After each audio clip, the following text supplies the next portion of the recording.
안녕하세요. 감사합니다.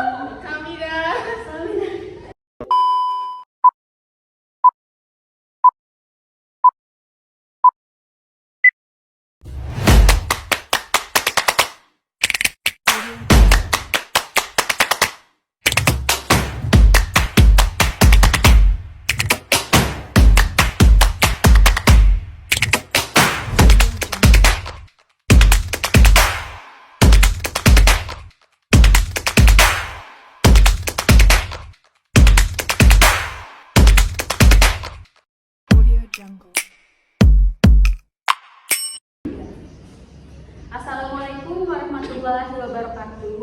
Kami dari kelompok 2 akan mempresentasikan hasil kerja kelompok kami di dalam buku pembangunan masyarakat pada bagian bab 2, yaitu pengembangan komunitas. Selanjutnya, bagian pendahuluan akan dilanjutkan oleh teman saya, yaitu Puput. Baiklah, saya akan menjelaskan. Adapun pendahuluannya yaitu pembangunan sebagai usaha untuk memajukan kehidupan masyarakat atau upaya untuk pemenuhan kebutuhan dasar manusia, baik secara individual maupun kelompok, dengan cara yang tidak menimbulkan kerusakan, baik terhadap kehidupan sosial maupun lingkungan alam.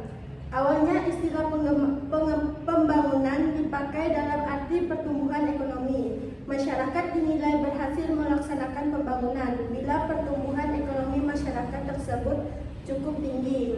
Yang diukur adalah produktivitas masyarakat menurut Prijono tahun 2007.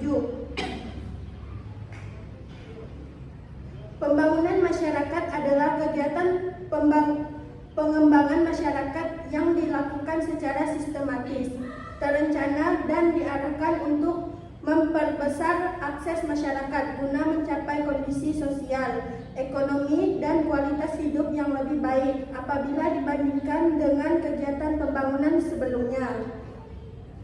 Community development merupakan suatu proses adaptasi sosial budaya yang dilakukan oleh industri, pemerintah pusat, dan daerah terhadap kehidupan komunitas lokal menurut Budimanta 2004. Tujuan program community development adalah pemberdayaan masyarakat, bagaimana anggota dapat mengaktualisasikan diri mereka dalam pengelolaan lingkungan yang ada di sekitarnya dan memenuhi kebutuhan secara mandiri tanpa ketergantungan dengan pihak-pihak perusahaan maupun pemerintah.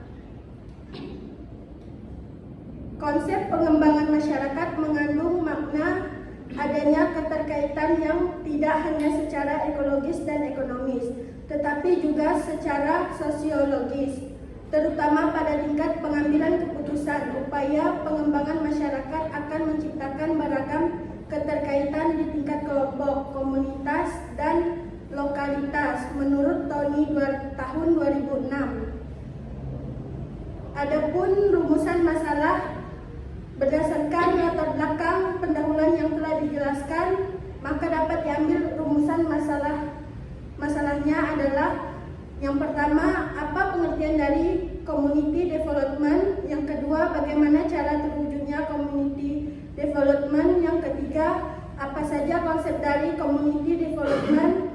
Yang keempat, bagaimana interval dalam community development? Pada bagian 1 akan dilanjutkan oleh Agnes. Pengertian development yaitu adalah suatu proses yang merupakan suatu masyarakat sendiri yang diintegrasikan dengan otoritas pemerintah guna memperbaiki kondisi sosial, ekonomi, dan kultural komunitas, mengintegrasikan komunitas ke dalam kehidupan nasional, dan mendorong kontribusi komunitas yang lebih optimal bagi kemajuan nasional.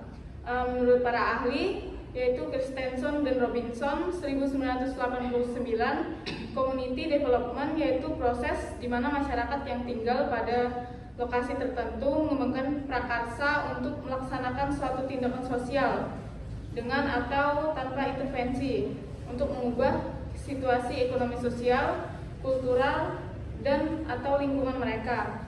Prinsip-prinsip intervensi yaitu fokus perhatian ditujukan pada komunitas sebagai sebuah bulatan. Kedua, berorientasi pada kebutuhan dan permasalahan komunitas. Yang ketiga, mengutamakan prakarsa, partisipasi, dan swadaya masyarakat. Elemen-elemen tersebut dapat menjadi pendorong tumbuhnya jaringan sosial dalam komunitas bangun, baik melalui interaksi dan relasi sosial yang bersifat yang informal atau informal. Selanjutnya pada bagian 2 akan dilanjutkan oleh Linda.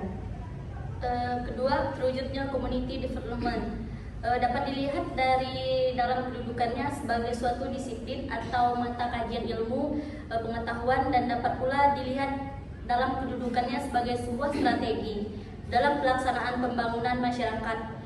Sebagai sebuah disiplin, perkembangan community ini di Amerika Serikat dimulai dari karya Diddle pada tahun 1947. Kemudian lebih dari 80 universitas menawarkan kursus tentang community, dan beberapa di antaranya mempunyai program master di bidang ini. Ternyata community juga banyak dikembangkan di luar negara Amerika. Terbukti adanya beberapa universitas yang menerbitkan jurnal tentang community ini. Kemudian laporan tersebut mendefinisikan community sebagai suatu sistem yang mempelajari komunitas sebagai suatu kebulatan dan berbagai aspek serta fungsi kehidupannya yang merupakan bagian dari kebulatan tersebut. Kemudian sebagai suatu sistem pengetahuan dan disiplin, community ini memang diharapkan lahir berbagai teori atau setidaknya proposisi yang merupakan penjabaran dari prinsip-prinsip dasarnya yang seperti dijelaskan tadi. Kemudian teori dari proposisi tersebut dapat digunakan sebagai referensi untuk memahami bahkan melakukan prediksi tentang berbagai fenomena sosial dan kecenderungan dalam kenyataannya. Kemudian pengembangan teori dalam community ini paling tidak menghadapi dua masalah pokok. Tidak dapat disangkal bahwa ada teori dan proposisi dalam community ini.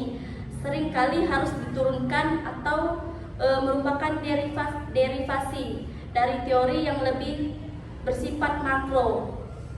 Kemudian dibutuhkan kejelasan hubungan antara konsep-konsep community development dengan konsep-konsep dalam teori yang lebih makro tersebut, seperti perubahan sosial dan konsep pembangunan pada umumnya. Kemudian teori dan proposisi memang dapat dibangun atau abstraksi dan generalisasi. Kasus-kasus empirik dalam kenyataan, hal ini pun bukan cara yang mudah dan sederhana karena berbagai pengalaman pelaksanaan tersebut pada umumnya berasal dari jumlah komunitas kecil yang sangat bervariasi di negara-negara berkembang. Sudah mulai dilaksanakan sejak negara-negara tersebut berada dalam masa penjajahan. Jadi pokok-pokok pikiran tentang community development tersebut kemudian secara garis besar disebut termuat dalam dokumen PBBB yang dirumuskan tahun 1955. Selanjutnya pada bagian 3 akan melanjutkan oleh teman saya, yaitu Aldi. 3. Konsep community development. Konsep community development tersebut kemudian semakin menjabar ke masyarakat secara internasional, yang pada umumnya mengandung beberapa prinsip, yaitu 1. Mempersatukan usaha dari rakyat untuk rakyat dengan usaha pemerintah. 2. Memajukan usaha ekonomi, sosial, kebudayaan. 3. Mengintegrasikan komunitas dengan masyarakat nasional. A. Community development sebagai pilot project. Salah satu contoh bentuk yang pertama adalah pilot project Komila di Pakistan Timur, sekarang Bangladesh. Pilot proyek ini dirancang dan dilaksanakan oleh Akademi Pembangunan Pedesaan di bawah pemimpin Akhtar Hamid Khan di suatu wilayah yang tergolong miskin. Waktu itu, Akhtar Hamid Khan merupakan figur yang cukup terpandang baik di kalangan masyarakat maupun pemerintah Pakistan. Sebagaimana diketahui, pilot proyek ini dijalankan melalui penerapan suatu strategi yang meliputi model pemerintahan lokal, model kooperatif, dan model pembangunan pertanian. Model pemerintahan lokal dilaksanakan dalam bentuk pengurangan luas wilayah administratif dari sebagai satuan administratif setingkat desa. Dengan pengurangan luas wilayah, setiap satuan ini diharapkan program-program dapat dijalankan secara lebih efektif. B. Community Development sebagai program berskala nasional. Bagaimana pelaksanaan Community Development yang merupakan program yang berskala nasional? Contoh kasus di India. Community Development di India sempat menjadi strategi andalan yang diterapkan dalam pelaksanaan pembangunan masyarakat desa di seluruh negeri. Program Community Development secara nasional dalam rencana pembangunan 5 tahun pertama. Dalam rencana tersebut, program ini mempunyai 2 tujuan, yaitu 1. Untuk meningkatkan produksi pertanian dan memperbaiki sistem komunikasi kesehatan, kebersihan, lingkungan, serta pendidikan di pedesaan. 2. Untuk menggerakkan dan mengarahkan suatu proses perubahan budaya yang terpadu yang ditujukan ke arah perubahan bentuk kehidupan sosial ekonomi pedesaan. Selanjutnya bagian C dan D akan dilanjutkan oleh teman saya yaitu D. Selanjutnya C, Community Development oleh lembaga swadaya masyarakat. Dibedakan dalam skala implementasi, yaitu sebagai pilot proyek di lokasi terpilih. Nah, sebagai program yang berskala nasional, pelaksanaan Community Development juga dapat dibedakan dilihat dari penyelenggaraannya. Dengan menggunakan kriteria penyelenggaraan, pelaksanaan Community Development dapat dibedakan menjadi 2, yang diselenggarakan pemerintah dan lembaga non-pemerintah atau lembaga swadaya masyarakat. PNRM merupakan lembaga non-pemerintah yang didirikan oleh James J., seorang yang mempunyai banyak pengalaman di bidang pembangunan desa. NRM bertujuan untuk memanfaatkan tenaga kerja dan gengsi masyarakat desa yang masih terpendam. Secara umum, programnya disusun di sekitar 4 tema pokok yang saling melengkapi. Keempat tema tersebut adalah: yang pertama ada nafkah, kedua kesehatan, ketiga pendidikan, keempat swaperaja. Pelaksanaan berbagai program PNRM, para petugas lapangan ini merupakan salah satu kunci utama keberhasilan, karena mereka adalah ujung tombak yang secara langsung terlibat dengan masyarakat besaran program. Selanjutnya ada D, Community Development oleh dunia usaha. CSR adalah komitmen dunia usaha untuk memberikan kontribusi bagi pembangunan ekonomi yang berkelanjutan bekerjasama dengan tenaga kerja dan organisasi representasinya dengan masyarakat lokal dan dengan masyarakat dalam lingkup yang lebih luas. Selanjutnya, nomor 4 yaitu evaluasi singkat terhadap pelaksanaannya. Terlepas dari penerapannya, baik sebagai pilot proyek maupun yang diterapkan dalam skala nasional, baik yang diterapkan oleh pemerintah, lembaga swadaya masyarakat, maupun dunia usaha, melihat pelaksanaannya, strategi community development di negara sedang berkembang dapat dikemukakan hasil positif yang diperoleh maupun kekurang-kurangannya.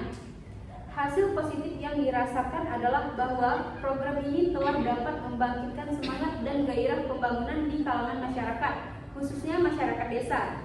Andre G. Frank menilai bahwa kelemahan pelaksanaan program community development di beberapa negara sedang berkembang tersebut lebih banyak disebabkan karena kesalahan asumsi yang digunakan.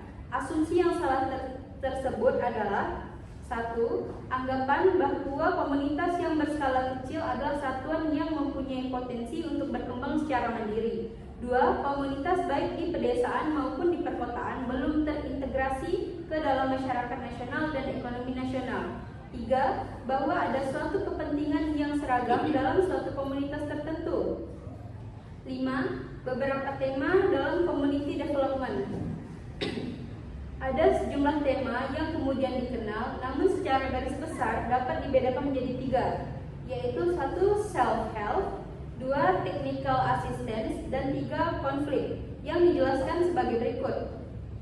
Tema self-help mempunyai ciri antara lain lebih mementingkan proses, lambat dalam menumbuhkan perubahan fisik, dan sangat potensial menumbuhkan mekanisme pembangunan yang berkesinambungan. 2. Tema technical assistant mempunyai ciri-ciri lebih mementingkan hasil material, moderat dalam kecepatan menumbuhkan perubahan, dan potensinya untuk menumbuhkan pembangunan berkelanjutan lebih rendah dibandingkan tema self-help. Yang terakhir ada tema konflik, mempunyai karakteristik memperhatikan baik proses maupun hasil material, cepat dalam menumbuhkan perubahan karena tujuannya memang melakukan reformasi atau bahkan transformasi. Selanjutnya akan dilanjutkan oleh teman saya yaitu Rahani. Yang keenam, intervensi dalam community development. Pelaksanaan strategi community development sangat sering dijumpai terjadinya proses perubahan dan pembaruan melalui pola yang kedua. Hal ini disebabkan karena tidak jarang dijumpai suatu komunitas yang apabila dilihat secara objektif, kondisi kehidupannya sudah membutuhkan peningkatan melalui berbagai bentuk perubahan dan pembaruan. Tetapi prakarsa dari dalam masyarakat sendiri untuk melakukannya ternyata tidak kunjung datang. Oleh sebab itu, kemudian dipertimbangkan perlunya intervensi dari luar untuk mendorong tumbuhnya perubahan dan pembaruan tersebut. Walaupun demikian, sesuai dengan prinsip community development itu sendiri, intervensi yang diberikan perlu diusahakan untuk tidak menimbulkan ketergantungan, tetapi justru mendorong terjadinya kesinambungan. Berdasarkan strategi community development, intervensi dapat dilakukan oleh badan-badan atau instansi pemerintah maupun non-pemerintah. Berbicara tentang intervensi dalam community development, tidak dapat menghindar dari pembahasan tentang hubungan antara masyarakat pada tingkat komunitas dengan badan atau instansi yang melakukan intervensi. Menurut Bidel, community development adalah suatu proses yang bergerak dari suatu event yang satu ke event yang berikutnya. Pernyataan tersebut mengandung makna bahwa muara dari proses community development adalah tumbuhnya kompetensi dan tanggung jawab sosial yang teraktualisasi dalam bentuk prakarsa lokal dalam melakukan perubahan dan pembaruan. Bagian terakhir yaitu kesimpulan akan dibacakan oleh teman saya yaitu Linda. Baiklah, saya akan memaparkan tentang kesimpulan apa yang telah kami baca dan apa yang telah kami jelaskan kepada teman-teman. Jadi kesimpulan yang dapat kami kaji mengenai community development adalah untuk suatu proses usaha masyarakat sendiri yang diintegrasikan dengan otoritas pemerintah guna memperbaiki kondisi sosial, ekonomi, dan kultural komunitas, mengintegrasikan komunitas ke dalam kehidupan nasional dan mendorong kontribusi komunitas yang lebih optimal bagi kemajuan nasional. Kemudian terwujudnya community development dapat dilihat dari kedudukannya sebagai suatu disiplin atau mata kajian ilmu pengetahuan dan sebagai sebuah strategi dalam pelaksanaan pembangunan masyarakat. Kemudian kalau dilihat dari konsep dari community development adalah sebagai pilot project, sebagai program berskala nasional dan dapat sebagai lembaga swadaya masyarakat dan oleh dunia usaha. Kemudian kalau dilihat dari intervensi atau tekanan dalam community development tidak dapat menghindar dari pembahasan tentang hubungan antara masyarakat pada tingkat komunitas dengan badan atau instansi yang melakukan intervensi itu sendiri. Saya kira sekian kelompok saya menjelaskan tentang community development. Kurang lebihnya saya mohon maaf. Saya akhiri. Wabillahi taufiq wal hidayah. Wassalamualaikum warahmatullahi wabarakatuh.